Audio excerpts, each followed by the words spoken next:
Hi there, ladies and gentlemen. Welcome back to episode 2 of the Virginia Craft Beer Month Spotlight on Virginia Craft Breweries. Brewery number 2, as if you saw the previous video, you will know, is going to be Hardywood Park Craft Brewery, right up the road from me in Richmond, Virginia.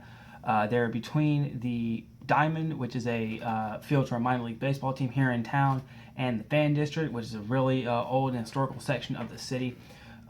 We are going to be highlighting Hardywood Single. And Single is a Belgian style Abbey blonde ale. Now, what the heck does Belgian style Abbey mean? Well, a little bit of history on the term Belgian style Abbey. And folks from Hardywood, please correct me if I am wrong, or anyone out there, correct me if I am wrong.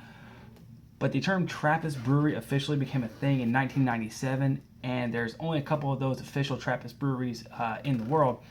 So to highlight these similar styles to those Trappist breweries, the term Abbey style came around, and it's really infusing that really nice Belgian yeasty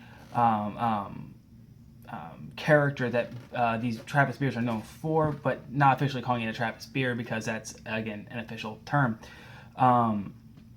Where the blonde ale thing comes from, turns out, at least for my research, is a direct cause and effect of the American craft brewers movement, and directly correlates to almost a German Kolsch style, very light, very crisp on the palate, with a nice little Belgian zing to give it some pop.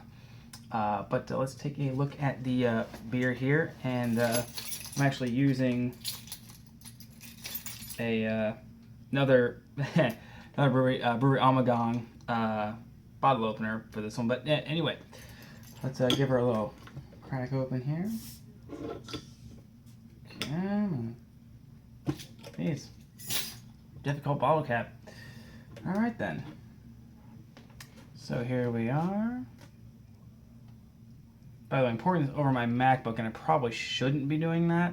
So, but as you can see, pouring almost a straw yellow, very clear, very clean. And there she is.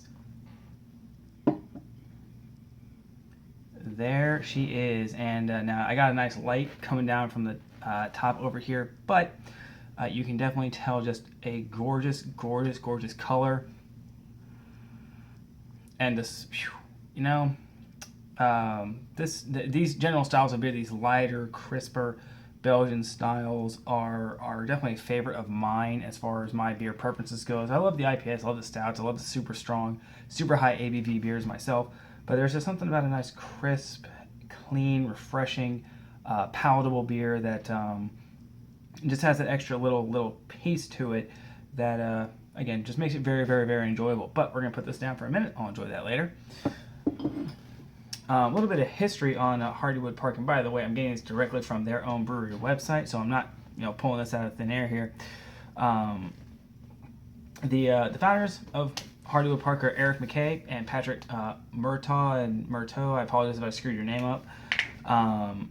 Patrick is actually a master brewer, had many, many years of training all over the world, including the Siebel Institute here in the United States in Chicago. And then Eric is actually a GABF or a GABF judge, and he was Richmond's first certified Cicerone, so that's a nice little thing for him.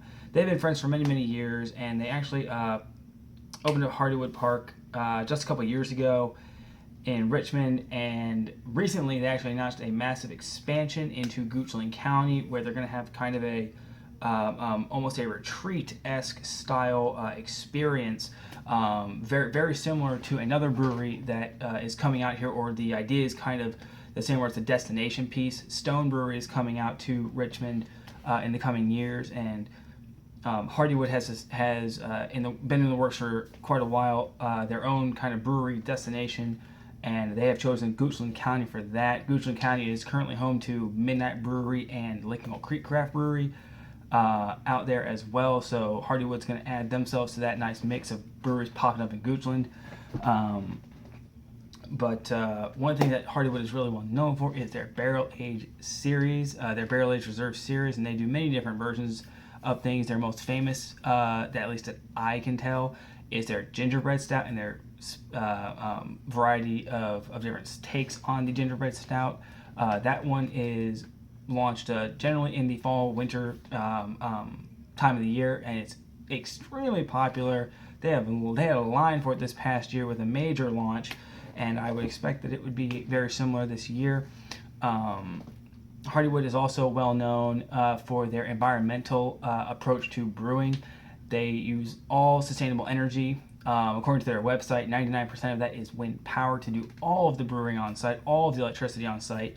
They actually use special recycled wood and materials to make all of the furniture that you see and sit on in the brewery, in the tasting room area. So they're a very, and also they're a very locally responsible brewery as far as they use the best ingredients they can get with as much Virginian and specifically Richmond flavor as they can possibly do. So to the folks at Hardywood, well done, keep it up. Single is the one that I chose for this. I could have easily chosen like Great Return, which is their West Coast style IPA. I could have easily chosen. I think I have a barrel reserve series of your raspberry stout downstairs in my assorted collection, but I went with single mostly because it is available year-round. I chose 8 Point IPA from Devil's Backbone, the last video, because that's available year-round. Same thing here with single. The next video is going to be from Parkway Brewery, and again, it's going to be a beer that's available year-round. We are going to get into some more slightly less available beers later on down the road with some more breweries, but I hope y'all enjoyed this video. Gonna be sending out to Facebook, YouTube, and Twitter, I think, if I can finally figure out how that works. But please do feel free to follow us at Taproom Tales on Twitter, subscribe on Facebook, give us a like, subscribe on YouTube, sorry, give us a like on Facebook. And to those folks at Hardywood, hope I've done you due justice. If you think I haven't, certainly message me, let me know what I screwed up.